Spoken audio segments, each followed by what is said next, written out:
ಬಿಹಾರ ವಿಧಾನಸಭಾ ಚುನಾವಣೆಯ ಫಲಿತಾಂಶ ಪ್ರಕಟವಾಗಿದೆ. ಬಿಹಾರದ ಮತದಾರನ ಆದೇಶ ಏನು ಅದು ಬಯಲಾಗಿದೆ.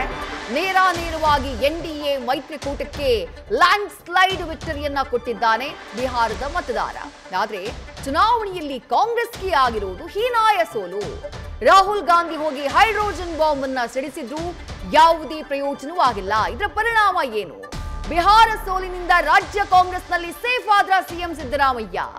ಬಿಹಾರ ರಿಸಲ್ಟ್ ಬಳಿಕ ಸಿದ್ದರಾಮಯ್ಯ ನಾಯಕತ್ವ ಗಟ್ಟಿಯಾಗ್ಬಿಡ್ತಾ. ಕಳಪೆ ಪ್ರದರ್ಶನದಿಂದ ವೇಗ ಆಗಿದೆ ಕಾಂಗ್ರೆಸ್ ಹೈಕಮಾಂಡ್.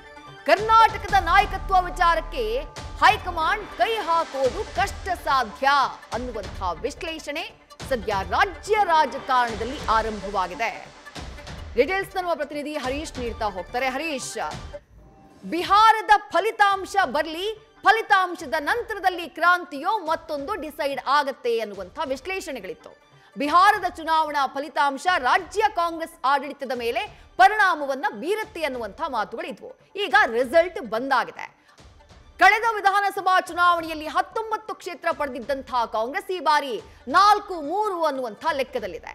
ರಾಜ್ಯ ಕಾಂಗ್ರೆಸ್ ಆಡಳಿತದ ಮೇಲೆ ಇದರ ಪರಿಣಾಮ ಏನು ಅಂತ ಹೇಳಿ, ಸಿದ್ದರಾಮಯ್ಯ ಸೇಫ್ ಆಗ್ಬಿಟ್ರ ಹೇಗೆ ಅಂತ ಹೇಳಿ ಹರೀಶ್?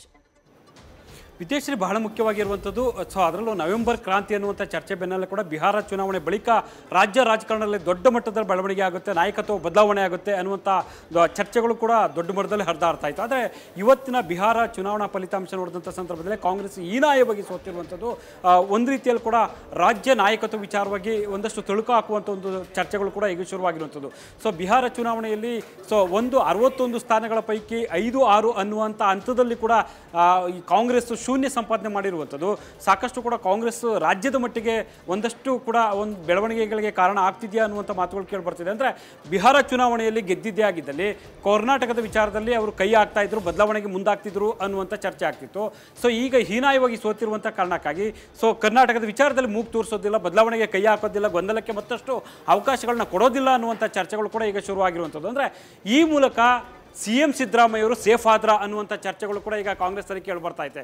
ಸೊ ಸಹಜವಾಗಿ ಕೂಡ ಬಿಹಾರದಲ್ಲೂ ಹಿಂದುಳಿದ ವರ್ಗಗಳ ಮತಗಳ ನಿರ್ಣಾಯಕ ಆಗಿದ್ರು. ಸೊ ಅಲ್ಲಿ ಗೆದ್ದಿರುವಂಥದ್ದು ನಿತೀಶ್ ಕುಮಾರ್ ಅವರು ಹಿಂದುಳಿದ ವರ್ಗ ನಾಯಕರು. ಸೊ ಇಲ್ಲಿ ಸಿದ್ದರಾಮಯ್ಯ ಅವರು ಕೂಡ ಹಿಂದುಳಿದ ವರ್ಗಗಳ ನಾಯಕರಾಗಿರುವಂಥದ್ದು. ಹಾಗಾಗಿ ಹಿಂದುಳಿದ ವರ್ಗಗಳ ನಾಯಕರ ವಿಚಾರದಲ್ಲಿ ಹೈಕಮಾಂಡು ಸದ್ಯದ ಮಟ್ಟಿಗೆ ಕೈ ಹಾಕೋದಿಲ್ಲ, ಬದಲಾವಣೆಗೆ ಮುಂದಾಗೋದಿಲ್ಲ ಅನ್ನುವಂಥ ಮಾತುಗಳು ಕೇಳಿ ಬರ್ತದೆ. ಮತ್ತೊಂದು ವರ್ಷ ಇರುವಂಥದ್ದು ಬಿಹಾರ ಚುನಾವಣೆಯಲ್ಲಿ ಹಿಂದುಳಿದ ವರ್ಗಗಳು ಕಾಂಗ್ರೆಸ್ಸನ್ನು ಕೈ ಹಿಡಿದಿಲ್ಲ ಅನ್ನುವಂಥ ಕಾರಣಕ್ಕಾಗಿ ಕರ್ನಾಟಕದ ವಿಚಾರದಲ್ಲಿ ಕೈ ಹಾಕ್ಬೋದು ಅನ್ನುವಂಥ ಮಾತುಗಳು ಕೇಳಿ ಬರ್ತಿದೆ. ಆದರೆ ಒಂದಂತೂ ಸ್ಪಷ್ಟ ಆಗಿದೆ, ಸಿದ್ದರಾಮಯ್ಯವರು ಕರ್ನಾಟಕದ ಮಟ್ಟಿಗೆ ಅಹಿಂದ ವರ್ಗಗಳ ಪ್ರಬಲ ನಾಯಕರಾಗಿದ್ದಾರೆ.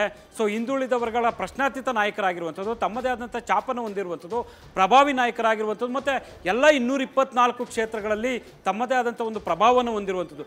ಈ ಕಾರಣಕ್ಕಾಗಿ ಸದ್ಯದ ಮಟ್ಟಿಗೆ ಸಿಎಂ ಸಿದ್ದರಾಮಯ್ಯ ಅವರ ವಿಚಾರದಲ್ಲಿ ಹೈಕಮಾಂಡ್ ನಾಯಕರು ಕೈ ಹಾಕ್ತಾರಾ ಅನ್ನುವಂಥ ಪ್ರಶ್ನೆ ಸಹಜವಾಗಿ ಎದ್ದಿರುವಂಥದ್ದು. ಒಂದು ವೇಳೆ ಬಿಹಾರದಲ್ಲಿ ಗೆದ್ದಿದ್ದೇ ಆಗಿದ್ದಲ್ಲಿ ಒಂದು ಕೈ ಹಾಕುವಂಥ ಒಂದು ಪ್ರಯತ್ನ ಆಗ್ತಿತ್ತೇನೋ ಅನ್ನುವಂಥ ಚರ್ಚೆ ಆಗ್ತಿದೆ. ಆದರೆ ಸದ್ಯದ ಮಟ್ಟಿಗೆ ಕಾಂಗ್ರೆಸ್ ಅಲ್ಲಿ ಹೀನಾಯ ಪ್ರದರ್ಶನ ಕಂಡಿರುವಂಥ ಕಾರಣಕ್ಕಾಗಿ ಕರ್ನಾಟಕದ ವಿಚಾರದಲ್ಲಿ ಮೂಗು ತೋರಿಸೋದಿಲ್ಲ ಅನ್ನುವಂಥ ಮಾತುಗಳು ಕೇಳಿ ಬರ್ತಿದ್ದಾವೆ. ಕೈ ಹಾಕಿ ಮತ್ತಷ್ಟು ಗೊಂದಲಕ್ಕೆ ಅವಕಾಶ ಕೊಡೋದು ಬೇಡ ಅನ್ನುವಂಥದ್ದು ಕೂಡ ಹೈಕಮಾಂಡ್ ಮನಸ್ಸಲ್ಲಿ ಇದೆ ಅನ್ನುವಂಥ ಮಾತುಗಳು ಕೇಳಿ ಬರ್ತಿದೆ. ಈಗ ಸದ್ಯದಲ್ಲಿ ಇಡೀ ದೇಶದಲ್ಲಿ 3 ರಾಜ್ಯಗಳಲ್ಲಿ ಮಾತ್ರ ಕಾಂಗ್ರೆಸ್ ಅಧಿಕಾರದಲ್ಲಿ ಇರುವಂಥದ್ದು. ಅದರಲ್ಲಿ ಹಿಂದುಳಿದ ವರ್ಗಗಳ ಸಿಎಂ ಆಗಿರುವಂಥದ್ದು ಕರ್ನಾಟಕದ ಮುಖ್ಯಮಂತ್ರಿ ಸಿದ್ದರಾಮಯ್ಯರು. ಈ ಹಿನ್ನೆಲೆಯಲ್ಲಿ ಕರ್ನಾಟಕದ ವಿಚಾರದಲ್ಲಿ ಕೈ ಹಾಕೋದಿಲ್ಲ ಅನ್ನುವಂಥ ಚರ್ಚೆಗಳು ಸದ್ಯಕ್ಕೆ ಶುರುವಾಗಿರುವಂಥದ್ದು. ವಿದ್ಯಾಶ್ರೀ, ಥ್ಯಾಂಕ್ ಯು ಹರೀಶ್ ತಮ್ಮೆಲ್ಲ ಡೀಟೇಲ್ಸ್ಗೆ.